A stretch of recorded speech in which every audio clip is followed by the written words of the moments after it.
mobile text line. We got Giants and Rangers today. They're down in Arlington. Let's see if they get a winning streak to go on. We got more Niner talk. A lot going on with Brendan Ayuk. And nothing to panic about with Brendan Ayuk until training camp.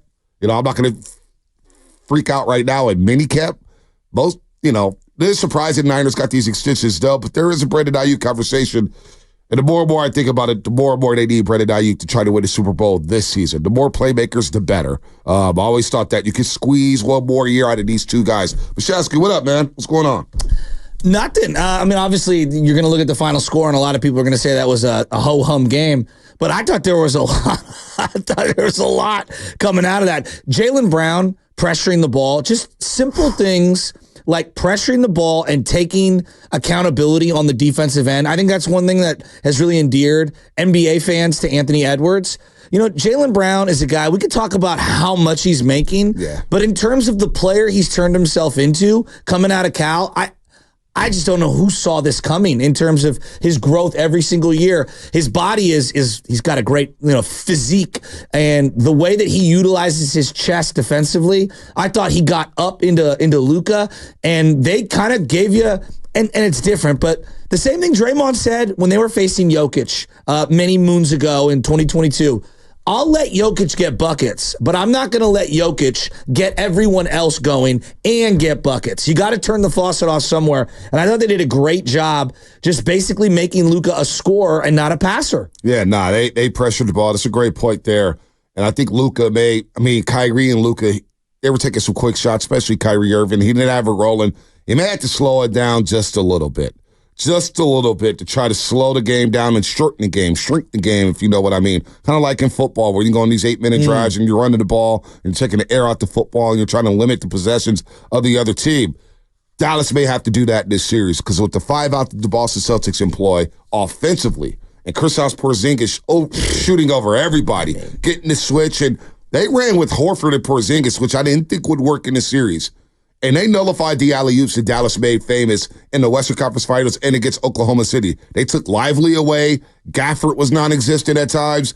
I was very, very surprised at how well Boston executed their offense and it translated to defense because you're right. The ball pressure on Luka. When you want to play the great players, and you see this against Stephen Curry, you press, Sacramento did it in the first round last year. They did in the playoff game. Pressure these guys 94 feet. Sure, they're going to get theirs, but make them work, and you get into your offense with 14 seconds left on the shot clock. It's not enough against a team like the Boston Celtics. So offense translated to defense translated to offense. And I'm very eager to see what the adjustment is for Dallas. I think they're going to have to play a little more Tim Hardaway Jr. They may have to dust off Maxi Kleber a little bit more, although the Celtics hunted him. I don't know. I'm interested to see what the adjustment is because right now, Boston, you see their top 6 players. I think they're a lot better than Dallas's top 6 players. And Tatum and Brown, to your point, forget the dollar size. Jaylen Brown has turned himself into a damn good player. And he's a player that you want representing your franchise. Absolutely. This was subtle, and I don't know how many people picked up on this because you're talking about the rim-running bigs and the lob threat because that's been the beauty of the Dallas team, right? Those players perfectly, go alongside of a Luka and a Kyrie. They put Tatum on Lively. And when I saw that, I was like, okay, so you're going to go Tatum on Lively, and then you're going to put either Horford or Porzingis on PJ or Derek Jones. And we're getting really in the weeds here. But no, we're not getting in the weeds. This is basketball. Our folks love this type of basketball talk. They love this talk football talk and baseball talk. There's not a lot of dummies out there. It's a sophisticated market. They know where we're going. But when you do that and you put Tatum on Lively, you're taking away that high pick and roll, and so you're taking away that lob threat. And then you're relegating those other guys, PJ Washington and Derek Jones Jr., to being basically shooters and not attackers because you got bigger guys on them, and they didn't want to go to the rim on them. But I thought Porzingis moved his feet really well.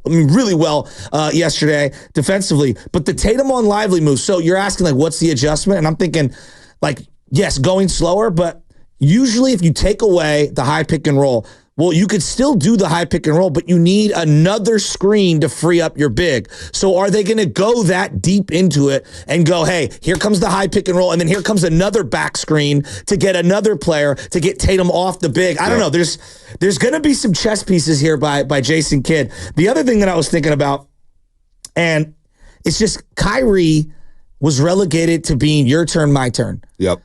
And I know that's worked for them. It really has. When you have the tree trunk guys that they faced in the last series in Cat and Gobert. I don't know. I think he's going to have to do more offensively. I think he's going to need to be more of a facilitator. I don't know if he could just play your turn, my turn the whole series. They're going to have to do something with Kyrie. He cannot be your third highest scorer. Well, not only that, and he was off yesterday, 6 of 19, over 5 from the three-point line. He didn't have it rolling. He had some wide open looks, too. Wide open looks. That I think he'll make it. You see him after the cave with the basketball in his hands at the presser. The one thing that Kyrie's done so well in this playoff run is get into the paint and break down the defense. Dribble drive penetration, which sets up the alley-oops, which sets up the drive and kick and getting the wide open threes. And now, with Jaylen Brown at times pressuring Kyrie, and then you got Drew Holiday, who could get physical with you on the perimeter. And then the subtlety of, hey, we're going to make Derrick Jones Jr. beat us on the perimeter. And Derrick Jones Jr. wouldn't shoot it. P.J. Washington was off. We're going to isolate him in the corner. We know to face guard him and not give him any breathing room. But you saw at times the others on the Dallas Mavericks, the role players, they were unsure of himself. Maxi Kleber at times getting the wide open three. He's like, I don't really want it. So when you shut off the water and keep Kyrie Irving out of the paint, well, not only are you taking away the lob threat, you're taking away the drive and kick game, which Dallas made. I mean, they turned Minnesota's best defense into one of the worst defenses in those Western Conference Finals. And they did the same thing against Oklahoma City. So having Tatum on Lively, taking away Daniel Gafford in that lob threat, they just look like a completely different team. You may have to get to the mid-range game if you're Kyrie Irving and Luka Doncic instead of hoisting up threes. And look, when you see a team finish a game with 9 assists, you're not going to win a lot of basketball games. And that tells me they're taking away the drive and kick game, the alley-oop game, and they're keeping them out the paint. So credit to Boston for having that adjustment in game number 1. What is the adjustment for Dallas and Jason Kidd in game number 2? Maybe there's not an adjustment. We shall see, but Lively and Gafford, who have been balling, look at what they did yesterday. They combined for 10 points, 8 rebounds, and they only took 4 shots. Well, and I felt like shots were either misdirected, not taken, not passed to because of how great their defense was yesterday, Boston. And I think Porzingis, I thought it was one of the best games he's ever played, given the stakes that were going on. And, I keep coming back to what a bold trade. Like, what a bold trade for Boston. I was skeptical. I didn't love Porzingis. I thought he had a lot of flaws. Credit Brad Stevens and the Boston Celtics for taking a swing on a guy who had some flaws, but can clearly do some things. Let's be real. The biggest flaw Porzingis has had is staying healthy. That's really the biggest flaw. Now, you can pick apart his game and say he's a bit soft. He stays on the three-point line. But you know what? He's had some good years when he's healthy. Kristaps Porzingis, like, for example, if you imagine him with the Golden State Warriors, and he's on that three-point line, and the spacing that he provides, this guy's a career 20-point per game scorer. He's a career 36% three-point shooter, a career 46% shooter from the floor. And he's long. And that block shot that he had in the first quarter, blocking a dunk attempt by Hardy, all ball, and the rim protection. And when you have that size, and you can just jump straight up, and then you got a guy where if you switch on that pick and roll, and he's shooting over everybody, with the exception of Lively and Gafford on that perimeter, now you're cooking, and you see the vision. Now it's like, oh, wow, you got Tatum and Brown, who have all this lane, all this space to operate with, and you got Porzingis on the three-point line who could draw the bigs out. And then, oh, by the way, old man Al Horford, he's going to stand in the corner. And if you don't guard him, he's going to kill you from the three-point line. And yeah, they just have a very balanced floor attack. And so I'm Porzingis fits well with them. It fits really well. I think he fits really well on a lot of teams. But, like, I saw this narrative from a lot of Warrior fans. We should have got Porzingis. We should have traded Jordan Poole for Porzingis. And I'm thinking to myself, that's the thing now? Well, I mean. Come on, man. Well, I do think a lot of Warrior fans. I guess my take. So Dallas is going to trade for Jordan Poole when they already have Luka Doncic and Kyrie Irving. I know what you're saying, but I just want to make this clear for the Warrior, for whatever Warrior fan said that, whoever said that. They already have Kyrie, Luka. They have Hardy. They have Tim Hardaway Jr. Who's the other kid they had who was really good last year? Was it Green, I want to say, who came off the bench? Yes. Who had some big time nights last season? They're going to trade for Jordan Poole. Well, Again, I know. I hear you. I'm hearing the rhetoric. I know. I'm just trying to make sense of it. No, I'm with you. But here's the bigger takeaway on the Porzingis thing. It's not necessarily the Warriors didn't trade for Porzingis.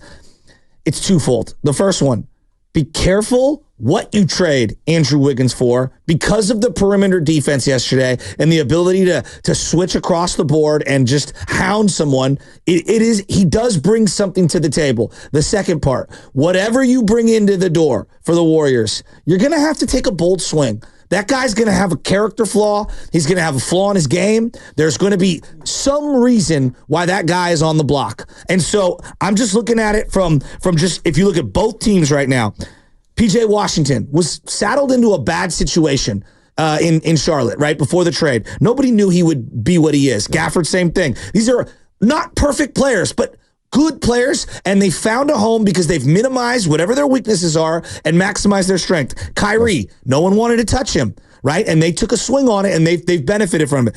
Porzingis, they took a big swing on Porzingis. And again, your thing, hey, the number one flaw is health and availability. That's huge, right? It really is. It's huge. But they knew that, hey, we could have Porzingis here, and even if he plays 50 to 60 games, we're good because we do have Tatum and Brown. Agreed. Porzingis has been asked to be the number one and number two option in New York City and Dallas for all these years. Now in Boston, he could be your 3, your 4, or your 5 on any given night. Totally. And the pressure is relieved off of his shoulders. Now he could just go play basketball. Yep. So fit matters. Fit matters. And Go ahead. No, I agree with you on fit matters. I'm just saying, like, I'm looking at all these potential, like fill-ins for the Warriors. They need more shooting because as I watch Boston and even Dallas doesn't shoot as well as Boston, you have to space the floor. So you got to get other guys who can catch and shoot around Steph Curry and Draymond Green. The second part is, you're going to have to take a swing on somebody who's got some flaw, character, personal, there's a hole in their game. I don't know what it is, but you have to be willing to take a bold swing. And I look at the Porzingis thing, even Drew Holiday, wow, you can't believe you traded for an old guy and, you're moving off of Marcus Smart. Like, they all seem like the right move now, but they all came with question marks. And I just think that whoever the Warriors are going to be targeting, as I'm looking at this, to try to get back into that conversation, you're going to have to be bold, and you're going to have to be willing to accept whatever that player's flaw or flaws are. Can they overcome that by solid coaching and the other pieces around them? Well, here's the other thing, too, and it may not happen in the offseason. So you talk about these trades with P.J. Washington and Gafford. Those are mid-season acquisitions. The Kyrie trade happened last season. Yeah. They didn't make the playoffs. And they were able to keep that pick, and they picked Lively out of Duke, and he fits, right? And then all of a sudden you get Gafford and P.J. Washington at the deadline. What I don't want fans to do is freak out. Say if the Warriors are playing next season and they're hovering around the 8 seed or 9 seed, I think that other trade, because it may not happen in the offseason. It just may not happen. You never know what you could get. You don't know what the value is. You don't want to trade Kuminga. You don't want to trade Wiggins because perimeter defense does matter. Switching on the perimeter does matter. I don't know. And I do believe Kuminga and Wiggins can play together. I think they proved that. They can play together. But Draymond Green, it's going to be tough for him to play small ball 5 over the course of the season. So you got to scale back. One of these guys are going to have to come off the bench. Maybe you move Wiggins to the 2. I don't know. I don't know how that works. But that trade or that fit that you're looking for may not happen until the next trade deadline. You may have to tread water the first 3 seasons and wait for somebody who's disgruntled next season to make that move and try to get a fit. You got it, all these Giants teams, right? The San Francisco Giants, for many years under Brian Sabian, you're missing one piece. You're missing one piece. You're missing one piece. And Sabian didn't always hit. I mean, he traded for Shea Hillebrandt and Ryan Garkos, and it didn't work out. But he also traded for Kenny Lofton at one deadline, and it worked out. 97, did the trade really work out with Wilson Alvarez, Danny Darwin, and there was one more piece? But they won the division. They won the division. Yeah. They outlasted everybody, won the division in 97. So sometimes you have to wait until mid-season at that trade deadline to find that fit. So I ask Warrior fans, hey, look, it may not happen in the summer. That fit that you're looking for, that player that you're looking for, it may not happen. So how can you tread water the first 3 months of the season and then see what's out there in the league where it's like, maybe we could get this player. Maybe we could get that player. But you can't be afraid to make the bold move. And I think that's what's going on right now. Then also, what I'm looking at with the Warriors, who's calling the shots right now? How much juice does Mike Dunleavy Jr. have to make moves? or are the Lakers involved? How are they going about their business now? Because now we're 1 year removed from Bob Myers. And we're trying to see, like Mike Dunleavy Jr. had a hell of a draft with Brandon Podzimski and Trace Jackson Davis. Now, don't forget, Trace Jackson Davis' agent is Mike Dunleavy Jr.'s brother. So you were able to get there and TJD slip, but whatever. You got to find, that's relationships, right? Relationships sometimes happen, and that's how you get deals done, whether it's draft picks, trades, whatever. But how much juice will Mike Dunleavy Jr. have in this first offseason coming off a season in which you don't even make the playoffs? I'm really eager to see, because now you got the Lakers with a little more juice. How are their relationships in the league? I asked, so how can you make these moves with Mike Dunleavy Jr. at the head of the table? You know, I've thought long and hard about that, and I keep coming back to the same answer. I believe that Joe Lacob understands the business of it, and I just think that there's no way staying stagnant is good for his business. And I think about, you know, when teams know things are the same and there's not a championship ceiling, there's a almost a concession by the fan base. You're capping your own finances. And if you're paying for that stadium and you're going to afford a luxury tax bill, which right now they have a pretty hefty luxury tax bill, you have to have it pencil. And if I know Joe Lacob the way I feel like I know him from his track record of the last decade or so, I don't think rolling it back pencils. I don't think that it hits the same way. Well, I don't think they are rolling it back. That's what I'm saying. And so I think that they're almost forced to make a bold move just to shake it up, because they know the new move is better for business than staying stagnant. Yeah, I don't think there's any question.